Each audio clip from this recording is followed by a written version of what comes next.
Man, you gotta love those cutscenes. They're awesome. Hey guys, it's H4 aka Beernor himself, and I'm bringing to you another Need for Speed Most Wanted. This is against the Lexus. It is the 7th Most Wanted, and I'm going to take him on with the Subaru WRX racer here. And I did this just as a nice little challenge for myself to take one of the weaker cars in the game, something that's more off-roady, more rally-ish, and see if I could beat one of the most wanted with it. So I took on this challenge for you guys. I hope you guys enjoy it. But this race is a little bit crazy because the cops start at level 4 heat, which is really fucking hard to deal with. They drop a lot of spike strips at you. They put roadblocks everywhere. They're really aggressive. It helps to avoid them at all costs by going off-road or taking detours if you can. But in this race, it's a little hard to do that because there's only a couple places where you can't actually jump off-road. But the Lexus is a formidable, I'll say, opponent. He is a pain in my ass. And when you use a car like the Subaru WRX or the any of the smaller cars like the Lancia or the Audi Quattro or any of those things, you got to make sure that you give the Lexus the most disadvantage possible. Look at this cop, he's going to fail really hard right there. So, but yeah, you got to give the Lexus as much of a disadvantage as possible by making him deal with the cops more than you, by shoving him into walls whenever you get a chance. If he passes you, you have to make sure to fuck with him right away, like I just did there. I'm actually going to crash out here because this little awning, this little kick out. But luckily the Lexus got screwed up pretty bad by what I just did, so he's not too far ahead of me, and I'm able to catch up with him, which is harder to do when you're using a car like this.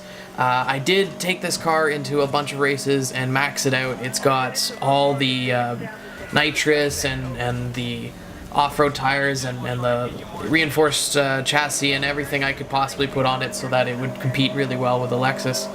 But I get a nice big fail at the end of this race. Oh, there was a nice little takedown. But yeah, and see, that's what I mean. You have to really make sure you take down the opponent every chance you get, every opportunity you get to take him down, you should.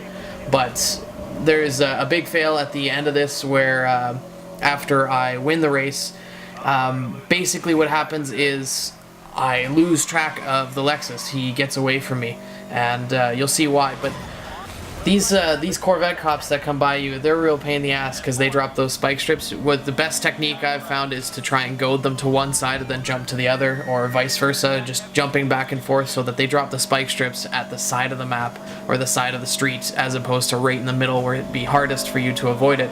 But I'm coming up on the finish here. It's a nice break through the billboard jumping finish, which is really cool.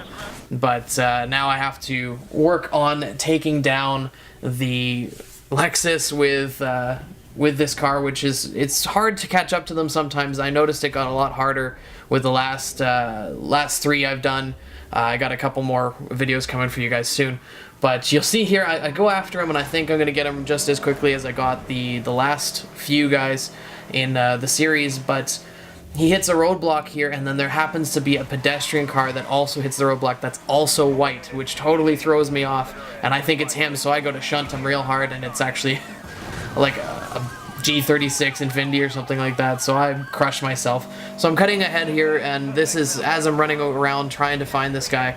I get a level 6 heat level, so the cops are up my ass, like completely up my ass, and they do everything. They put these Night XV roadblocks that you can't break through at all. If you didn't know, the Night XVs are made in Canada. Booyah. I think they might manufacture some in the States, but I know they do have a manufacturing facility in my city right near where my old house used to be.